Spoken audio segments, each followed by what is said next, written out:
예. 피곤하면은 네, 목이 뻣뻣하더라고요. 네, 네. 아, 이렇게. 그, 특히 한국 드라마에서 많아요. 아, 그러면 어깨부터 등까지 다 아픈데 네네. 얘네들 중에서 일을 많이 하는 애가 따로 있어요. 목에 일을 많이 하는 관절이 있어요?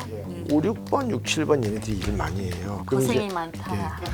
그래서 그러니까 계속 냅뒀으니까 그쵸. 이쪽까지 안 좋아지고 근육도 다 말라있고 그렇죠. 역시 우수한 학생.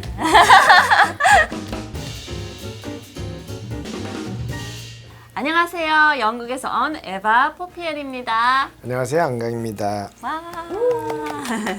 오늘은요 일본에서 예, 예, 예. 편지가 왔는데 네, 한번 네, 들어볼까요? 네.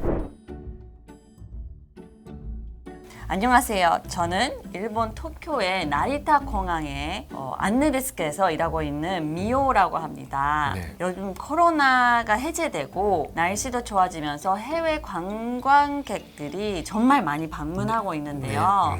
긴장된 상태로 하루 종일 관광객분들을 안내해드리고 나서 퇴근하면 몸이 정말 너무 무겁고 힘들더라고요. 그러다 며칠 전부터는 팔이 저릿저릿한 증상을 느꼈어요. 일하면서도 자꾸만 팔을 이렇게 주무르게 되더라고요. 그러면서 목까지 통증이 타고 올라가는 듯한 느낌이 들어요. 이 증상은 왜 그러는 걸까요? 팔에 피가 안 통해서 그런 걸까요? 네. 아니면 팔을 너무 많이 써서 그런 걸까요? 예. 혹시 그것도 아니면 목이 아픈데 그게 팔까지 아픈 건지 헷갈려요. 예. 원장님 알려주세요. 도와주세요. 이렇게 사연을 보내주셨습니다.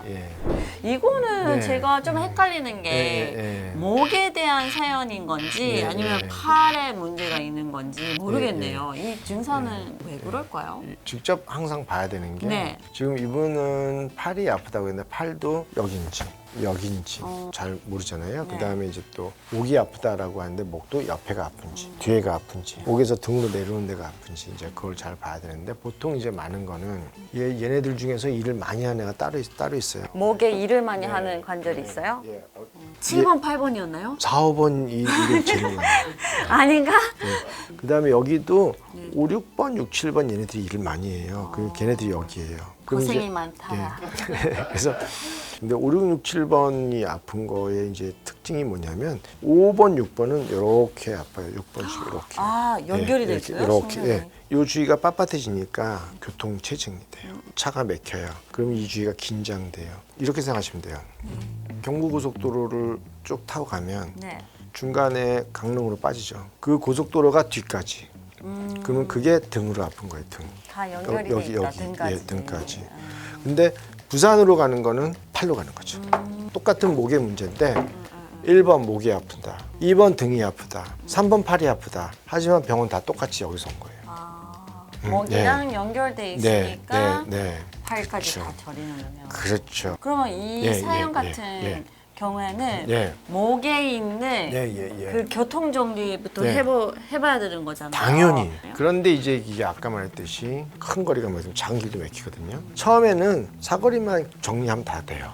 근데 이제 오래된 병들은 네. 연애들도 변화가 와 있어요. 아, 오래돼서 네, 이쪽까지 변화가 와 이상이 있어요. 그래서 그 경우에는 여기를 같이 해줘야 훨씬 빨라요. 그러니까 계속 냅뒀으니까 그쵸. 이쪽까지 안 좋아지고 근육도 다 말라있고 그렇죠. 역시 우수한 학생. 매주 많이 배우고 있습니다. 아 저는 예, 근데 예, 예. 피곤하면은 네, 네. 목이 뻣뻣하더라고요. 네, 네. 아 그러면 어깨부터 네, 네. 등까지 다 아픈데 네, 네. 그러니까 이런 증상은 목 통증의 초기 증상인가요? 아니면 만성 통증이라고 해야 되나요? 만성이죠. 왜냐하면은 똑같은 데가 아프다는 거는 신호가 막히는 데만 막히다는 뜻이에요. 그쪽에 신호등이 고장이 나 있는 거예요. 똑같은 데가 계속 아프다. 네. 그게 장기적으로 계속 아프다. 그럼 신호등이 고장 났다. 조금 다르게 얘기하면 앞전자가 고장 났다. 이렇게 얘기하면 되는 겁니다. 보통 머리 바로 밑이나 예, 예, 그 예. 귀 뒤쪽이 뻐근하고 네. 아플 때도 있는데 네, 네. 그것도 목 통증에 그렇죠? 속하나요? 왜냐하면은 위에 두 개의 이것도 이제 볼게요. 이러면 또 해부학을 들어가니까 어려울 수도 있으니까 그냥 간단하게. 보통의 신경들은 다 아래로 가요. 근데 요 위에 있는 신경, 얘하고 얘는 위로 가요. 아까 말했듯이 뇌신경 12개, 얼굴, 눈, 코, 입 이런 거 가는 거. 네. 그러니까 걔네들이 오니까 예를 들어서 턱 관절도 아플 수 있고 네. 눈도 아플 수 있고 뭐 여러 가지 증상들이 나올 수가 있는 거예요. 심지어는 머리카락만 잡아당겨도 아플 수도 있고. 예, 그래서 그 정도요? 네, 그럼요. 예. 그런 거 보셨어요? 아, 뒷덜미야 뭐 이렇게 잡잖아요. 드라마 같은 데 맞아요, 맞아요. 화가 나면 화가 나거나 뭐 예. 충격을 받았으면 예. 이렇게 그- 특히 그거- 한국 드라마에서 많아요. 그러다 쓰러지잖아요. 그거는 진짜 충분히 가능해요. 스트레스를 굉장히 많이 받잖아요. 네. 그리고 이제 목의 혈류량도 많겠지만 목 주위의 근육은 아까 말했듯이 뇌신경이라고 하는 데 있잖아요. 뇌신경하고 얘네들은 너무 친구예요. 얘네들이 너무 근접해 있는 거예요. 네. 그러면은 스트레스를 받는다는 자체가 쉽게 말하면 그 도망가거나 싸울 때 쓰는 신경이 확 올라가요. 우리 몸에서. 그러면은 걔네들이 혈압을 확 올리고 주위의 근육을 확 긴장을 확 시켜요. 싸워야 되니까. 막 이렇게 싸워야 되니까. 그렇게 싸워야 되는 상태에서는 얘네들이 안 그래도 운동 범위가 좁아지고 시원찮은 애들이 딱딱한 애들이야. 앞전자가 망가졌으니까 좀.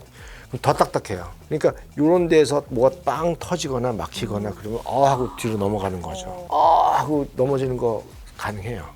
네, 충분히 가능해요. 네, 오늘은 목 통증에 대해 알아봤습니다. 전 세계에 통증이 없어지는 그날까지 통증엔 국경이 국경이 없다. 없다. 다음 시간에 만나요.